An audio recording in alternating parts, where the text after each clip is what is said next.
Sweet dreams till sunbeams find you. Sweet dreams that leave all worries behind you. But in your dreams, whatever they be, dream a little dream of me. All right, good morning. You are listening to KSQD Santa Cruz, KSQD 90.7 FM, streaming live at ksqd.org. I am Katherine Bell, and this is The Dream Journal, a weekly show where we explore the healing powers of your nighttime dreams through conversations with dream experts and with you.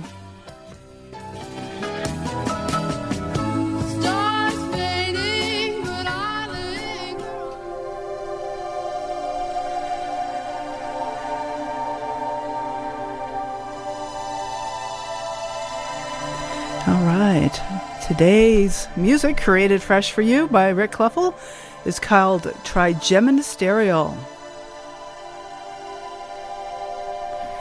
In the words of Carl Jung, who looks outside dreams, who looks inside awakens. Where has God been in your life today? How have you been pushing God away? Discernment and spiritual companioning, and we're going to be talking about dreaming in the Christian tradition with our guest today, Chris Thomas. This is Katherine Bell of Experiential Dreamwork, and welcome to the Dream Journal. The Dream Journal is also a podcast, so you can look for that. And also you can go to the KSQD website to see the full archives, almost 3 years now. And you can find that at ksqd.org/the-dream-journal. Thanks for your reviews. Why don't you jump in and add a review of your own? Give us some stars. But most importantly, tell a friend. It gives you a chance to talk about dreams. And what else would you rather do? So I am going to start with my personal dream work, the way I do. Okay, well, this morning's dream was a journey. I have many, many journey dreams, and lots of people do. It's a common theme. I think there's a sense that we are kind of on a journey in this life. And in particular, I seem to be like at a school for magic. Funny combining themes. A school theme, which is also a familiar theme. But I'm at one point, I have a beautiful woman, and a 6-year-old kid with me, and we're going up and up and up the steep slope outdoors in the woods, but it's all decorated. And then at the end, it shoots up so steeply that it's like a little cliff about like 5-6 feet tall. And I realize I can just chuck my stuff up there and then climb up, and I do, which I think in waking life would be hard for me to do, but dreams.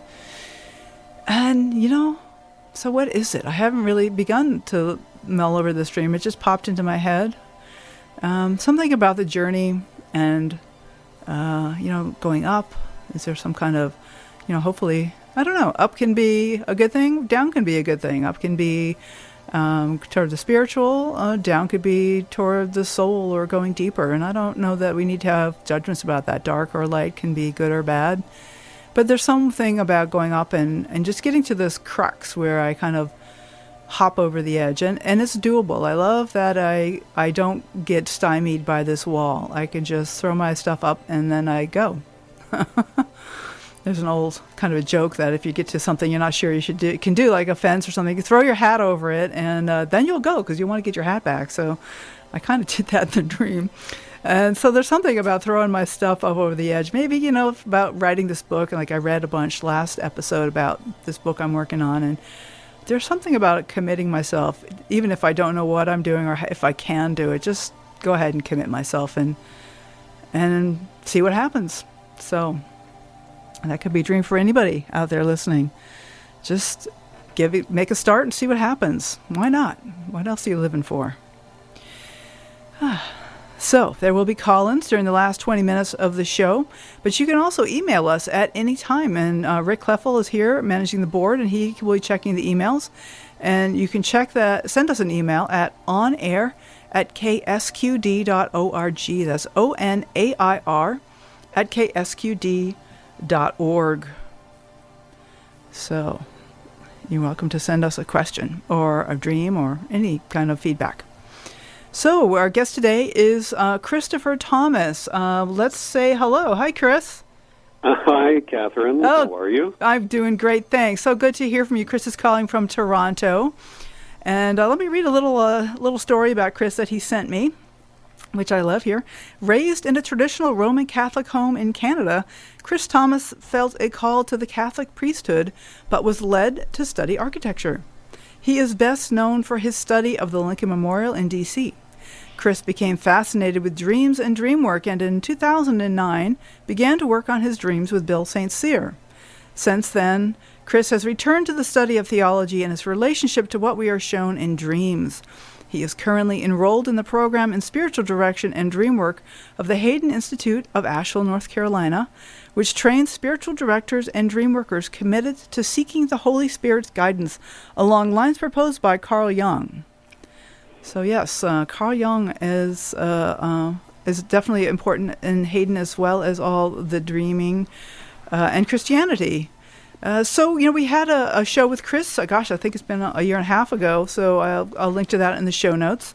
But I wanted to just kind of say hello to Chris and maybe tell me a little bit about yourself right now. Like, I know you're living in Toronto and studying with Haden, and what's been important in your life lately? Well, it's a good thing that we chose discernment as a theme, because I have had to make a series of discernments in my life, in particularly the last year, and I will sort of give you a brief synopsis of them, please, if that's a good way to begin. Yeah, that sounds wonderful. Okay. Well, we use discerning taste when we speak of jewelry and clothing and cars and so forth, but spiritual discernment is more valuable than that. And it's a term that was introduced, although he was not the first to do it, by Ignacious of Loyola, the 16th century saint and founder of the Jesuits. Famously, after his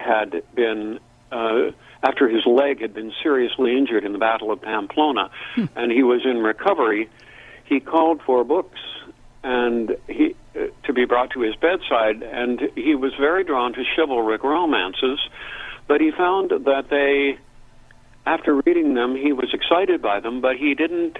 The excitement didn't last long. There was a satisfaction missing. At the same time, he also read some books that were Lives of the Saints, for instance, and the Bible itself. And he noticed that the satisfaction he found stayed with him. He came to, later on, he realized that he was onto something there. That there was a difference between the two. And later on, when he was a little more sold out to God, let's say, he came to see such episodes of what he called consolation as signs of God's call, of the Holy Spirit's work. He experienced a deeper satisfaction, a deeper spiritual freedom from reading the lives of the saints and those who had come before us. The question is, who or what is the Holy Spirit? We speak of the Holy Spirit all the time, and we often represent the Holy Spirit by a dove. Essentially, what Christians mean by the Holy Spirit is it's the love between the Father and the Son. Love. Wow. I've never heard it described like that, Chris. I think that's beautiful. Really, it's the love between the Father and the Son, you might say, spilling over into our lives, spilling over into creation. Okay. And so when we experience the Holy Spirit, that is when we experience consolation, as opposed to what Ignacious calls desolation. Okay. In fact, Ignacious enjoined his followers to once or more often twice a day to spend periods of not more than 15 minutes asking themselves, where have I experienced the presence of the Holy Spirit today? Or to put it another way, where have I experienced the presence of God in this past half day or yesterday? where have I experienced the presence of God? So that was a sort of daily exercise in discernment that he enjoined on his followers, actually as even more important than other forms of prayer. Oh, interesting. So, we're not all going to be getting these moments from reading the lives of the saints. I wonder if you could give some examples, possibly like what would be an example of feeling the presence of God's life, God's love in our life. Well, let me tell you about, let me try to summarize. Please. A series of episodes that have taken place for me in the last year, since last spring. Because I have been called on to discern over and over and over again. And I have done it with the help of a spiritual director, with the help of friends and a mentor in the Haden Institute, and also with the help of an organization, which I am currently in the process of leaving, called Christian Life Communities. One of the things I've had to discern is that when I get when I'm involved in too many things, I can't keep up with them. It contributes to shame on my part, and then what my dear friend and dream analyst Bill St. Cyr calls the 1-2 punch. First I fail in doing something, and then I attack off for failing. Yeah. And Ignacious would have called that the discernment of spirits. You don't have to think of spirits as necessarily being demons or angels flying above our heads or sitting on our shoulders, but Ignacious did speak of the discernment of spirits. What do I experience in life which is consoling, and what leaves me desolate, as he said. So last spring I bought I've been thinking about buying a car for some time. I bought a Subaru Forester. People in Santa Cruz will be very familiar with the Subaru Forester. 10 years old. And I bought it, if I'm honest, perhaps I was a little hasty in buying it. Perhaps I didn't discern the decision very well. So this has introduced some confusion into my life.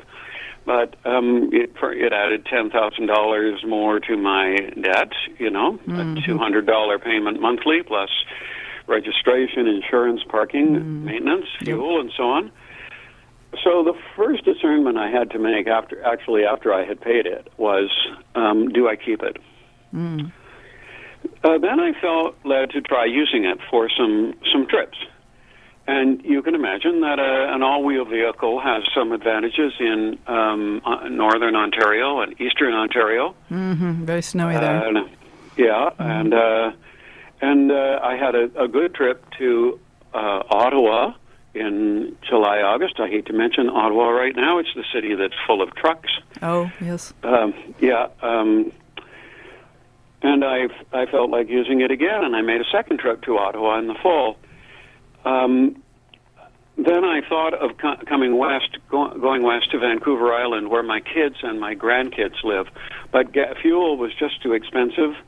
So instead, I decided to take a trip down as soon as we could cross the border, to take a trip down to the upper south, down through Ohio, and then Kentucky. I got down as far as Berea, and then across West Virginia, and had Thanksgiving dinner with friends in suburban Washington, and spent in it 10 days.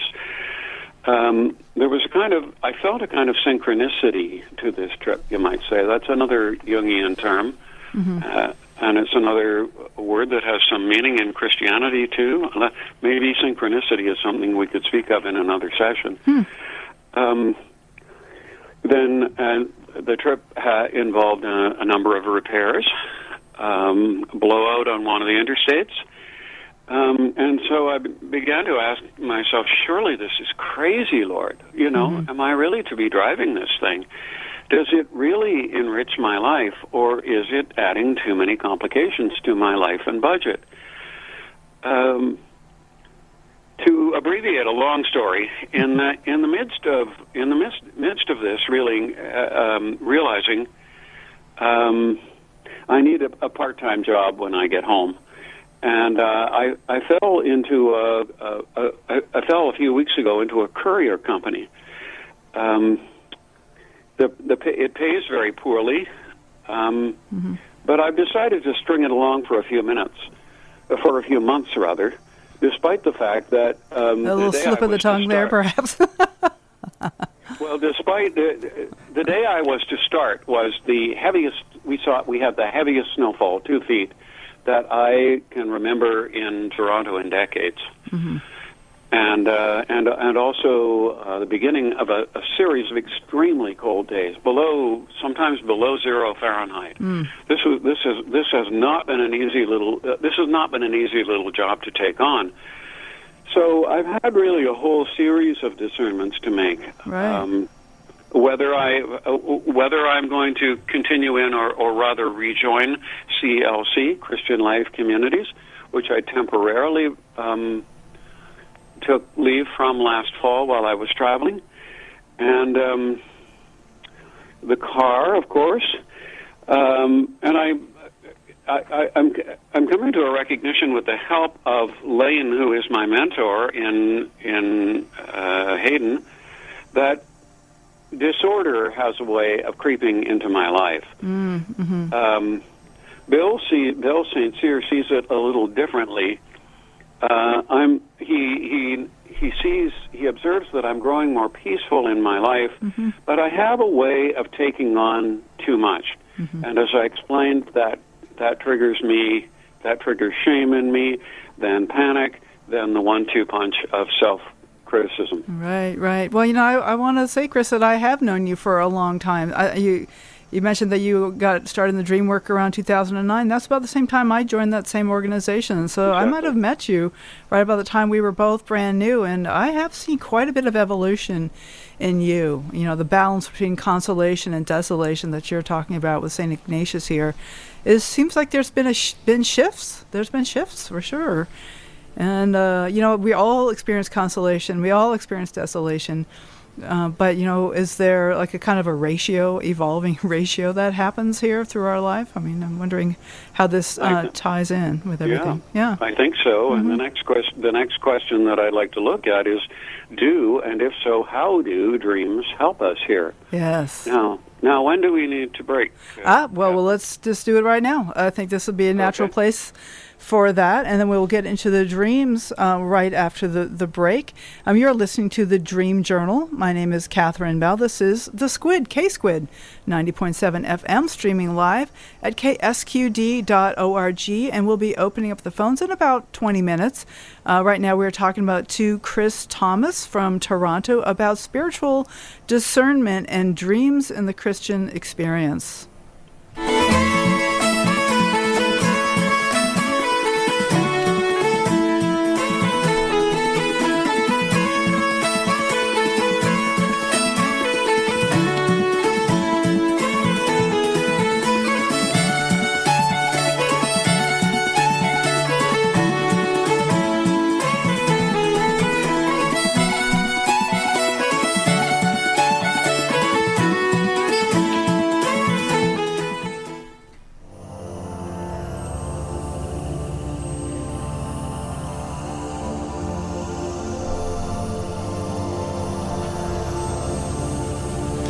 Okay, this is the Dream Journal, and my name is Katherine Bell. You're listening to K-Squid 90.7 FM, and our guest today is Chris Thomas from Toronto, and we're talking about dreams and the spiritual life.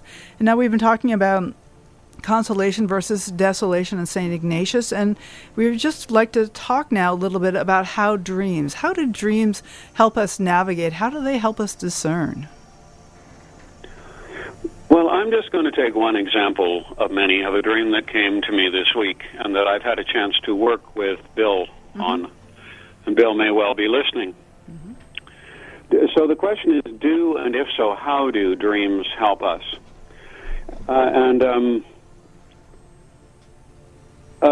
With the help of first a psychotherapist and with Bill, my dream analyst, we noticed particularly a travel dream, a dream of gay travel to Europe, in which I haven't left yet for the trip. I'm in the public library, I suddenly realize I have no plans. And so I go to the reference desk and I ask a man there if he has anything new and fresh on gay travel in Europe, and he hands me the section of a paper, such as the travel section of the New York Times, maybe, or the Toronto Star. Mm-hmm. And I get happy and excited as I leaf through this beautifully illustrated travel section, and I come up with the idea of visiting places that I've never been, and Copenhagen and Venice are two examples. But then when I put the section down for a moment, a man and with a woman behind him seemed to attack me more or less. They just seemed to grab the section away from me. Mm-hmm. And although another copy of the section appears underneath the first one, I really don't get back to it. Mm. And this put Bill in particular in mind of my tendency to readily. Well, I have done this really all my life, and I came out as a gay man extremely late, almost 50 years of age. Mm-hmm. That when I begin to think about sexuality and gay travel on a cruise or whatever, I immediately become. I get into the will I or will I not? You know, will I be sexual or will I not be sexual? And so just when I'm having some prospect of travel, of exciting and new and colorful travel, and openness to my sexuality, a kind of shame and indecision enters in. Mm-hmm. Mm-hmm. Yeah. And in my outer life, I seem to be okay, and I've said this twice already, but it bears emphasis. I seem to be okay in my outer life until I get too busy. Mm-hmm. I take on too much. I complicate my life too much, and that's when the 1-2 punch enters. And above all, I lose the calm. Mm-hmm. I lose the calm. I lose the sense of God's presence with me, of the Spirit being there with me. I lose some quiet words, actually, that I tend to receive in my psyche. I want you to be still. I want you to be quiet. Wow. Trust me. I am with you. Know that I am here. Know that I am with you. Mm-hmm. And I lose that, and it is. That's in particular what Lane, my Haden mentor, is hoping that I will be able to live more consistently in, that kind of state of calm. Well, I can tell you, Chris, that the state of being too busy is something that I personally have a lot of in my life as well, and I think many, many people have that. Many, many people will resonate with what you're saying. Yes. And that there is a lot of a pull to just being really busy and not making time for that still small voice that you're talking about. So I feel really tender about this, that it feels like you're kind of getting to the heart of some really big and difficult issues that a lot of us struggle with. So I really value what you're talking about, Chris. Thank you for this. You're welcome, Katherine. Yeah, my experience is that once I get going in the morning after my nice quiet period sitting up in bed with my out-of-season Christmas tree beside me lit up and the darkness and the bright lights in the skyscrapers around me, once I get up and get into the day, it's so hard for me to stay in anything like that state. Mm-hmm. So there is where, Ignatius's counsel of the daily examine, or the twice daily examine, is hugely important. It's not a kind of examination of conscience. What have I done wrong today? What did I do badly? And we all know, especially those of us who have been Catholics, we know that Catholicism is given to a very dark and dangerous side, right? Say more about that. It's in a sense never been clearer than in the last few decades. let's say since the Spotlight series in the Boston Globe. Oh, yeah. Maybe it's never been so clear the darkness to which Catholicism is given. And that is not the kind of Catholicism I'm talking about. I'm talking about Catholicism as a relationship with God in the way that perhaps a charismatic would speak of, a charismatic Protestant might speak of it. But they too are given to a kind of darkness. Religion is very powerful, and anything that's powerful can turn on a dime, can pivot in that overused word that we're using during the pandemic so much. Yeah. So where am I going with that? The difficulty that I have staying in the calm. A friend has suggested to me a big kind of job search. You're not making enough out of this little job. Why don't you work at something that's more suitable to you? Well, I agree with him, but do I want to take that on? And actually, since yesterday, I've gone back to an earlier thought, which is, since I'm in considerable debt, would the most peaceful and calm thing for me now, honestly, be to consider to see a credit counselor and go into bankruptcy, go into formal bankruptcy proceedings? I'm doing this dumb little job, driving around the city and driving snow-choked, trying to pass vehicles in snow-choked streets with snow piles. This is not snow the way it falls in the south when it falls. This is we are talking about piles 3 and 4 and 5 feet high. Oh, Lord! And it doesn't melt, here because it remains cold. Right. So I mean, really, would I actually like to consider bankruptcy? The thought shames me so much because my father was an accountant, an auditor, who was so good with money. Right. And I've been just kind of a disaster with money all my life. And what am I being called to? Am I being called to the difficulty of paying off these debts slowly, or am I being called to perhaps in one way an easier path, and another way a less easy path of simply throwing my hands up and saying, maybe I just can't pay this off, So there's a chance for discernment, and how do we, So there is a chance for discernment. Yeah, so, I mean, it's... I love the thing about the dream where there's this... there's something calling to me if I'm thinking about the dream as mine... And yet somebody kind of grabs it out of my hand, and then I'm all flustered, and I don't know what to do. Right. So, but there is like a core. The way, if it's okay for me to speak about your dream like this, but there's a core. Please do. Oh, good. Thank you. I value your insights, Katherine. Good. I know that. I just and Jenny's insights and others who are listening to us. Good. I try to make a practice of asking first, and I realized I didn't ask first. So thank you. But, for me, the core is that I do know there is a way that I get to go to this place of excitement. I get to go to this place where I know what I want. I want to do something new. I want, whatever the thing that wants in the dream is maybe not the point, but just the sense that I know what I want is huge. To even, for me, literally for me, knowing what I want is... and still is often a question. It's like I can think about pros and cons of various things, but to ask me what do I want, that's difficult. So to have the moment when you know what you want in that dream, it feels like a real treasure, a real gift. Yes, that's right. So in my current situation, I'm really asking, where is the Holy Spirit here? Yeah. Where am I finding God in my life now?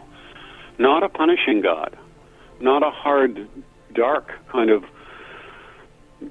bearded fellow in the sky, but right. But God as limitless love, as love without end. So I'm on the point of doing a discernment, I guess, I think I'm on the point now of doing a sort of formal discernment of opening my journal to a pair of blank opposing pages. Do I stay or do I go? Do I declare bankruptcy or do I not? and then I'll probably subdivide that actually into the advantages and the disadvantages of both courses, which is what in classic Ignatian spirituality is called the 4-column discernment. 4 columns? What are the 4 columns? Advantages and disadvantages of each two. Oh, I see what you're saying. Each of two alternatives. You ask yourself a really clear question: is, will I declare bankruptcy? Or you can also formulate it as a statement: I will declare bankruptcy. Right. And then I will not declare bankruptcy, or will I not declare bankruptcy? Right. What are the advantages and the disadvantages of each course of action? So it's got to be a really clear question. There's got to be only 2 alternatives, or you've got to resolve it into 2 alternatives. You've got to ask yourself the questions and then consider advantages and disadvantages of each. And the advantages to one are not necessarily the same as the disadvantages to the opposing one, and vice versa. They sometimes have a slightly different flavor, actually. That's why 4 columns rather than just 2. Okay, I see. For instance, is this a possibility? I'm going to mention this to your hearers. Being in the Haden Institute program right now, I am wanting opportunities, practicum opportunities to work with people on the telephone or face-to-face or on Zoom, to have experience in offering people spiritual companionship. A number of words are now used. Spiritual direction sounds a little bit forceful. Right. So the preferred terms now are spiritual companioning or spiritual friendship. If there is anyone out there who is drawn to what you're hearing and would consider approaching me through Katherine or someone. I don't know if this is the done thing, Katherine, but I'm just putting out my... That'd be great. No, that's fine. And it could be that this opportunity, that I'm being offered an opportunity to actually step into a life calling of spiritual direction. Right. No, I think that's a wonderful thing to offer, and I'd like to talk a little bit more about spiritual companioning. What does that mean? I know you're studying the Haden program, and I want to talk a lot more about Haden in a minute too, maybe after the break. But what is, just for starters and to go along with? So, what is spiritual companioning? Like, what are you offering to the listeners in terms of like what you would be able to bring to them, to the conversation? Well, essentially, you are asking someone, where are you experiencing God in your life now? Or where are you not experiencing God in your life? Did you used to have a sense of a spiritual presence with you? Is that lacking now? Can you point to roughly when in life you lost that? What obstacle might have presented itself? Right. So this isn't just limited. I'm sorry to interrupt, but this is not limited to Christians, right? Even though you're from the Catholic heritage, you're not. Okay, so it's not listened to. I think you can't. Especially, I would say a Catholic director, whatever our Ignatian roots may be, we cannot confine ourselves anymore to just people who are candle-carrying Catholics. Candle-carrying Catholics. Well, for one thing, the candle-carrying Catholics are often not very open, honestly, to learning and to growing. There's a certain real split in the church at present between traditionalist, neo-traditionalist Catholics and Catholics of a more open, I would say, healthy disposition.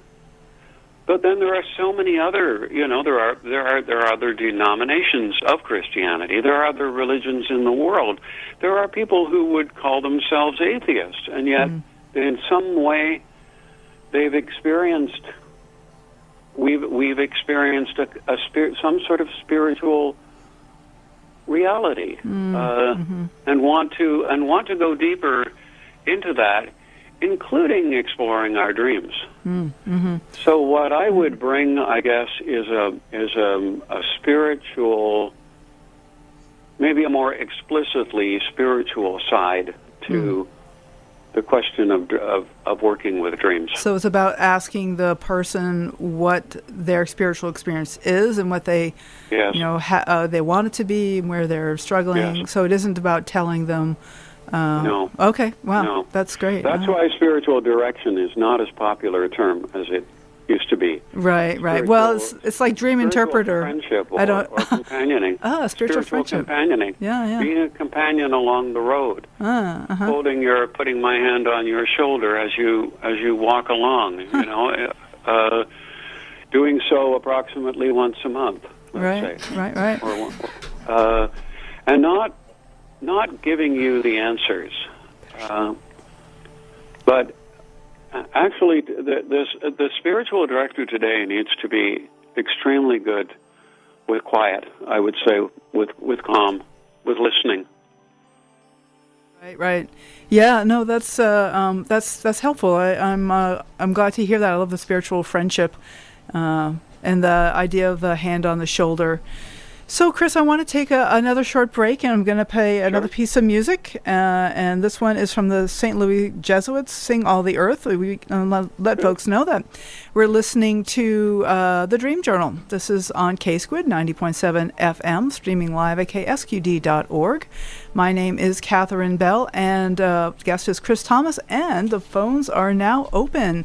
So you're welcome to call in. The number to dial is 831-900-5773. So you can call, or you can send an email to onair@ksqd.org. That phone number again is 831-900-5773. Up with your melody and song to God. Bless the Lord of our longing, who makes our pathway straight. Sing to the Lord a new song we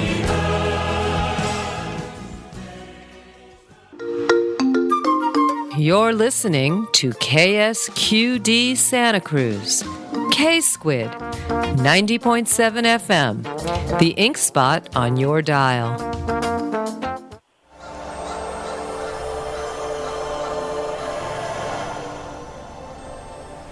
Okay, this is the Dream Journal. My name is Katherine Bell. And we're listening to the Squid, K-Squid. My guest today is Chris Thomas from Toronto. And we're talking about dreams, the Holy Spirit, discernment, spiritual companioning, kinds of things like that. The phones are now open if anybody would like to call. The number is 831-900-5773. And we can ask a question. You're welcome to share a dream. You can talk about your spiritual experience and what has been like for you, and just, whatever would be helpful for you to think out loud about, or to get some feedback. I love that sense of the hand on the shoulder. Oh, we also have email. Email is onair@ksqd.org. So either of those would be great. 831-900-5773. So, Chris, I'm curious about Haden. This is something that I know they do a lot regarding dreams. I've been curious about their programs, and they have a Christian basis, and they also have a Jungian basis. And that's basically all I know about Haden. What else can you tell us? Well, that's the most important thing to know about Haden, I would say, is that Bob Haden, after whom the Institute is named and who directed the Institute, in its beginnings a few decades ago, was an Episcopal priest who wasn't satisfied that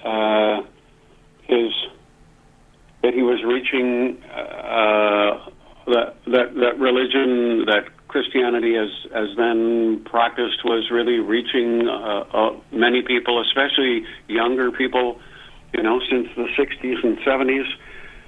and he went to Zurich and worked for some time with disciples of Jung's.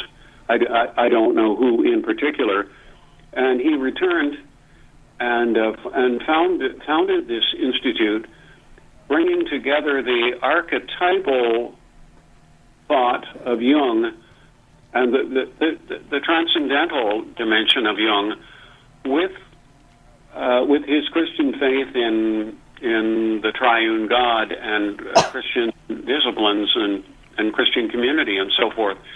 The Institute has flourished. It holds annual retreats and conventions at a place called, at a lakefront called, what is it called? I've forgotten. It's still in North Carolina somewhere, right? Well, beautiful spot, yes, in the Blue Ridge. Uh-huh. And there is also a Canadian branch of Haden, because a Carmelite priest, and the Carmelite spiritual tradition is also very strong, going back to the fathers and mothers of the church. A Carmelite priest attended a summer conference at Haden and thought, I really want to bring this to Canada if I can. And he was living at the large Carmelite convent, really almost overlooking the Niagara Falls on the Ontario side. Mm-hmm. And so there is a branch of Haden which is run out of that very impressive building. Mm-hmm. And they offer classes and training in spiritual direction and that kind of thing. Do they also have like webinars for people who are just interested in or just curious? Very much so. Mm-hmm. And the summer conference, since the beginning of the pandemic, the summer conference has been offered on Zoom, and they have decided that even when we can be back face to face, and that's a real question this year, mm-hmm.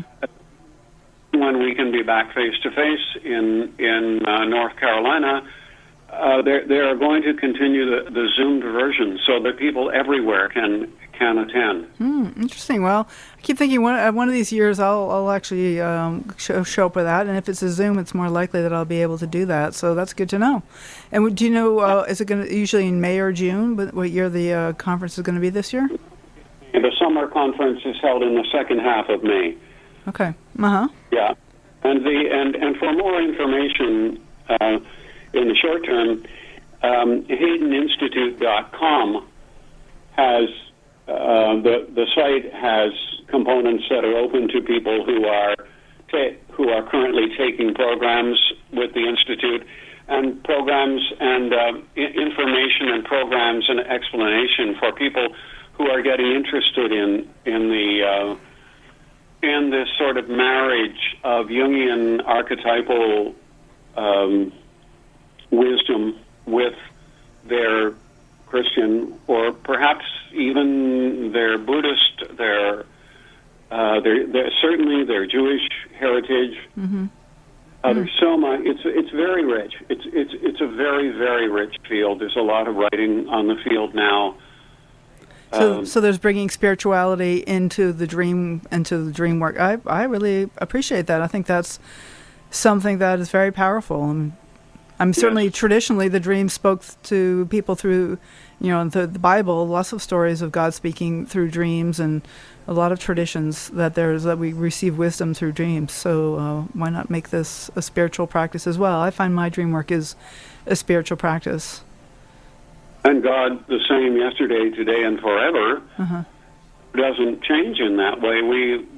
Since the Enlightenment, we've tended to toss the dream out as an avenue to wisdom, as a channel of wisdom, but authors like Robert A. Johnson, John Sanford, I think John Sanford's mother, I think Agnes Sanford was John's mother, Morton T. Kelsey, Bob Haden himself, Joyce Rockwood Hudson.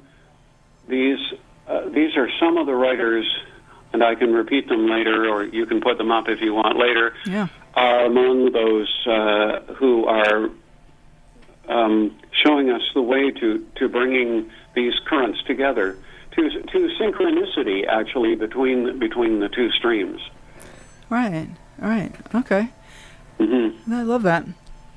On Ignacious of Loyola, on Ignacious of Loyola, I would particularly recommend Father Jim Martin's wonderfully humorous book called The Jesuit Guide to Almost Everything.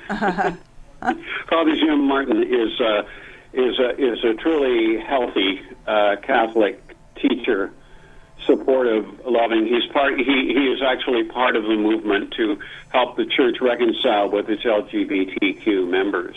Ah, yes, that's certainly important and affects so many of us. Yes. Yeah. Okay.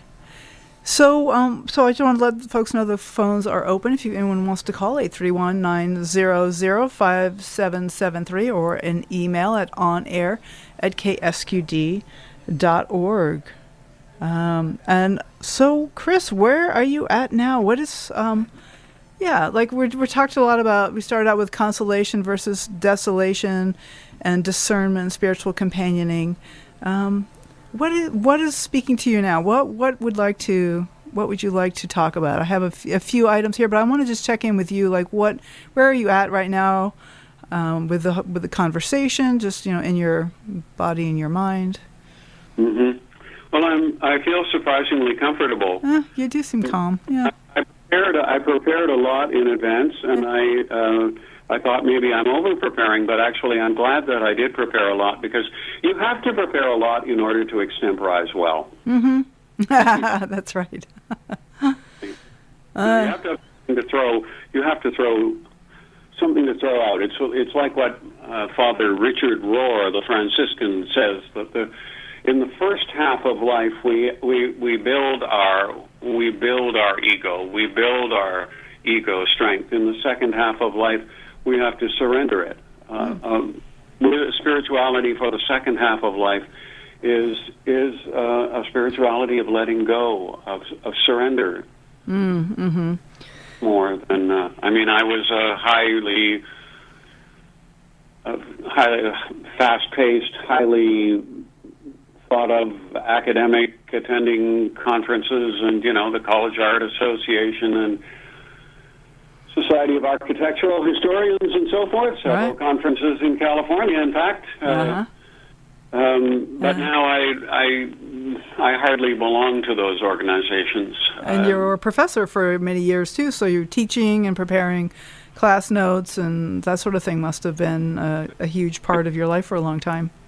Yes, and administration, and and trying desperately to shoehorn in some research into an already 55 or 60-hour week. It was craziness. I just couldn't carry on, and I just up and retired the day I turned 65. To be honest. It was time. Yeah, I was one of the lucky ones to have a pension. But Right. it's not enough, and it pays regular daily, weekly expenses, but I'm not succeeding in paying off debt, and it doesn't allow me to travel or anything like that. So. Right. So there's one of the topics we were talking about, prior in the pre-conversation here, has to do with speaking from the light side. I wonder if you want to say a little bit about that. What do you mean by trying to speak from the light side, and how is that beneficial? And is that not just spiritual bypass, or what's? Yes. Yeah. That's right. Yeah. Well, we're. There are so many people out there now who call themselves recovering Catholics. Yes, I've heard that, a lot of that. Mm-hmm. I know exactly what they mean. I'm a recovering Catholic too, in a sense. We attended Catholic parochial schools, and the blood literally was thrown into us by our nun teachers and the priests.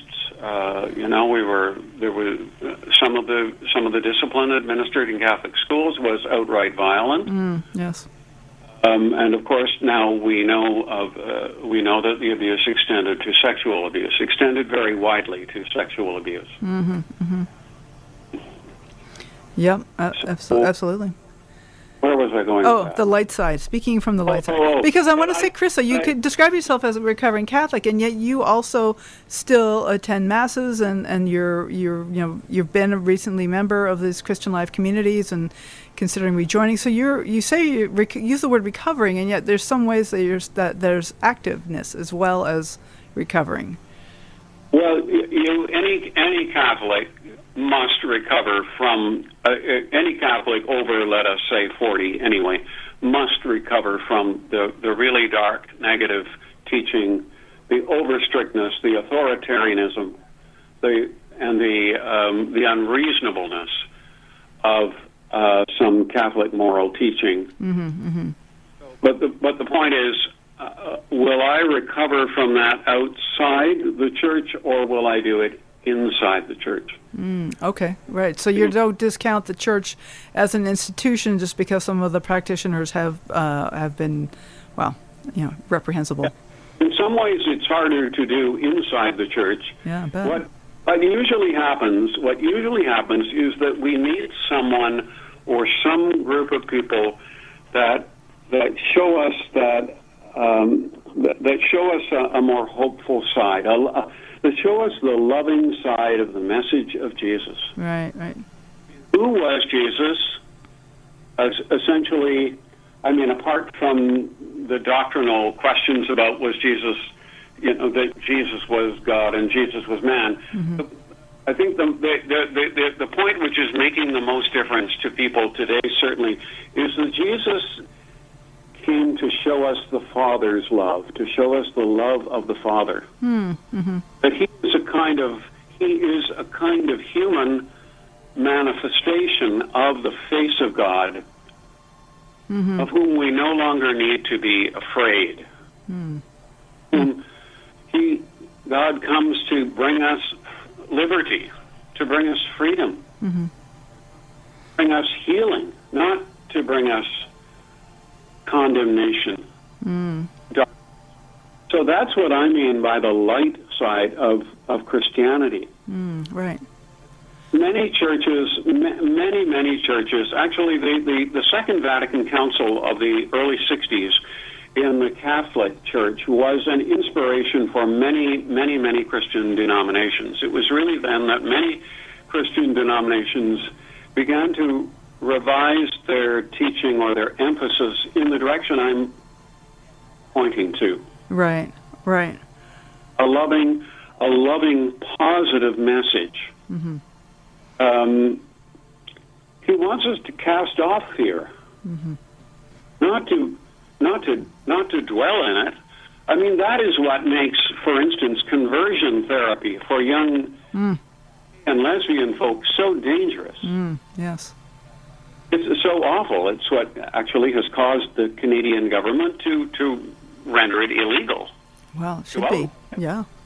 And it needs to happen in various U.S. states. Do you think there's still a fair amount of that going on currently?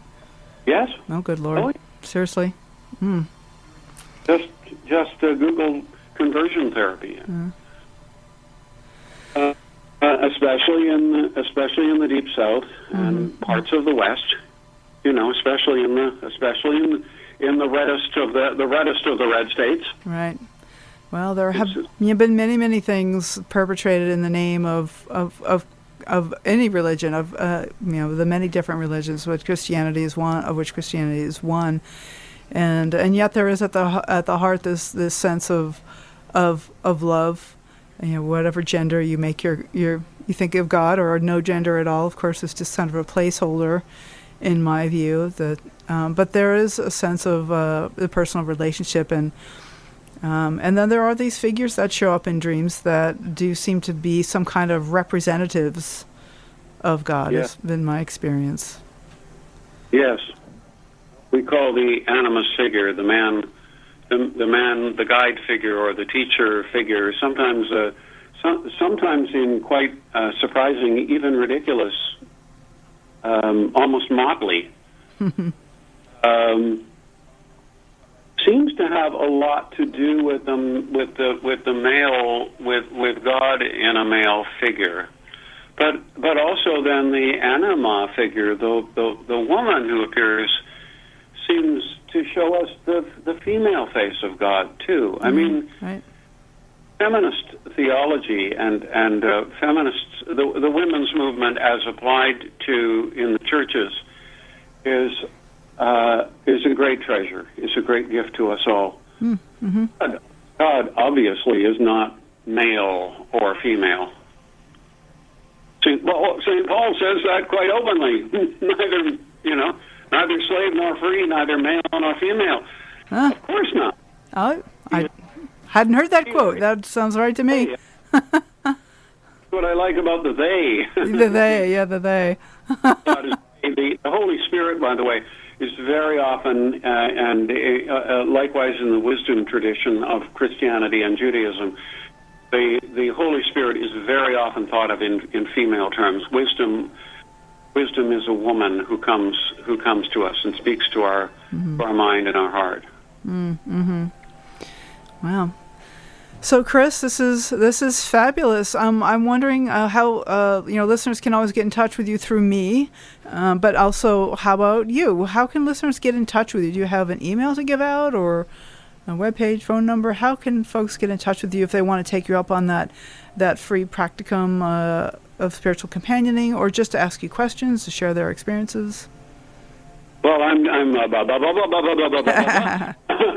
really only use one email. It's sponsored by my former employers, but I guess that's okay, really. So it won't be okay. We'll change that then. But it's CThomas, CTHOMAS at UVic, short for the University of Victoria, .ca.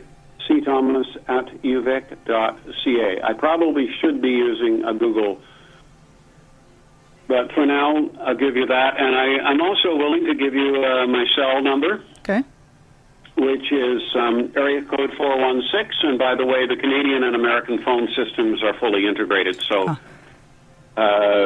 you dial one or more often these days. I don't even dial one. So the area code is 416. The number is 854-7775. I'll repeat that, 416-854-7775. Excellent. So, Chris Thomas, do you have any final thoughts for our listeners? Any encouragements or suggestions? I thought of a Jim Dandy way to finish. But what was it? I guess it was thinking that the Jungian idea of synchronicity, which ties in so well with the wisdom of the Holy Spirit, seems to relate so well. There's a wonderful book on this subject, on synchronicity and the work of the Holy Spirit. I'd love to do another session on this before too long. Okay, that'd be great. I'd love to have you on the show again, Chris. It's always a pleasure. Synchronicity and the Work of the Holy Spirit by Lex Ferrawollo, Ferrawuiollo,